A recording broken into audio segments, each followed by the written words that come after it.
Hi and welcome back to Sustainable Teacher. If it is your first time here, my name is Leticia and I'm glad to meet you. And if you've been here before, I'm happy to see you again. In this video we are going to talk about websites, how they work, and which type of websites do we have, and these kind of things. So if you like this video, don't hesitate, please subscribe, hit the notification bell, and if you like this video, give it a thumbs up. Websites, right? Such a big concept. We use them daily. I think there isn't any single day in which I don't open or use for something a website. But the big question is, what is really a website and how it really works?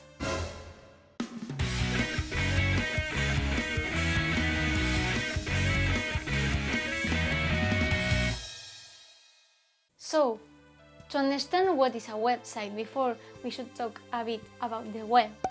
The web is the main network on the internet. There are lots of different types of networks and the web is one of them, but it's the one that we use the most. How does it work? How does the web work? Well, there are different types of architectures, okay? But normally, what we call the web is based on a client-server architecture. Okay, that means that there is a client that opens its computer. Actually, the computer is the client, and the client asks for some information on the web, and there is a server that looks for that information, find it, and send it back to your computer, to your client. So that's the architecture client-server. Okay. And there are different types of protocols also to send this information, to make this architecture work. But what we use when we use websites and the web is called the HTTP protocol. If you realize, in any single web address that we type or that we use, it is always written in the beginning the HTTP.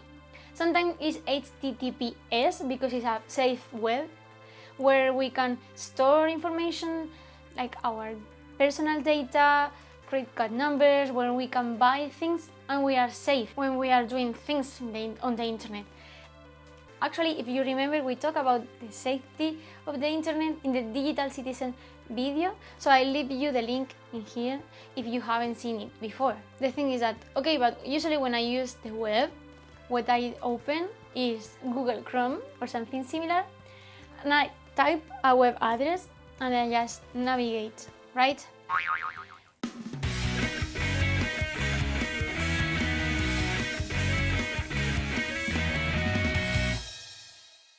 So these things, they have a name. Sometimes we mix them, but when you open Google Chrome or Mozilla Firefox or Microsoft Edge or Safari, if you are using Apple, what you are using is a browser. And browser is not that weird dragon or dinosaur or whatever in Mario Bros, okay? It is called browser and is the place where you can look for web pages. So when we use browsers, we navigate and we write an address or we look for an address and we get to a place. That place is the website. There are mainly two types of websites. Dynamic websites, which are the normal websites we see daily, but sometimes they are static. And static websites were those websites that were created just to look for information, but we can't modify them or we can't interact with them. There is just written information and that's all. So today, as we usually interact with websites, almost every website is dynamic. And then, to end with, there are some languages that websites use to work, like internally.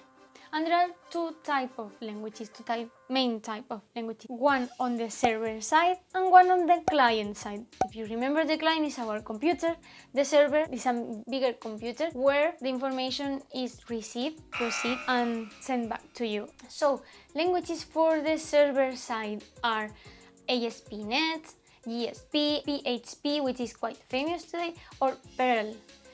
And on the client side, we have HTML. Almost all web pages are based or at least blogs are based on HTML, JavaScript, or CSS.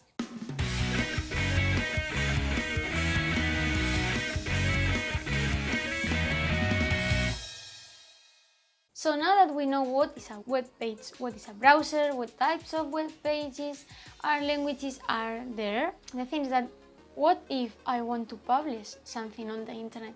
How can I create a web page? And there are different ways of doing this, of course.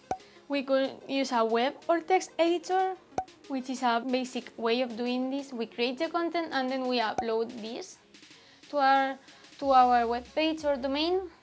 We can also use online site builders, which is a place that is already online, and you create a domain there and you can build your site at that place. Then if you are not really keen on computers, or you are not a professional on that, probably that is gonna be difficult for you, because web editors use really raw languages, and online sites are also quite hard to build. So we can use blogging environments. Blogging environments are pre-created web pages with templates that we can use for our web page. We can use a free domain or pay for our own domain, and we use the pre-built modules on that website to create our own website, and usually this is called a blog. It is different to vlog with V, which is a video blog. Maybe 15 years ago or 10 years ago, I don't remember, many years ago, people started using blogs to tell about their experiences, their life. If you were on an Erasmus, you used to start a blog to tell your family and friends in your original country, how were you doing, where were you, what were you doing, these kind of things. And now this concept has evolved to video blog, okay, with V, and you do the same thing but with video. And then we also have the content manager systems. So there are programs or systems to manage, to organize and prepare your content. I hope you learned something about what is the web, or what is what we call the web, to make the difference between the web and the internet, to understand how does the web work and which are the tools that you have to create your own web page.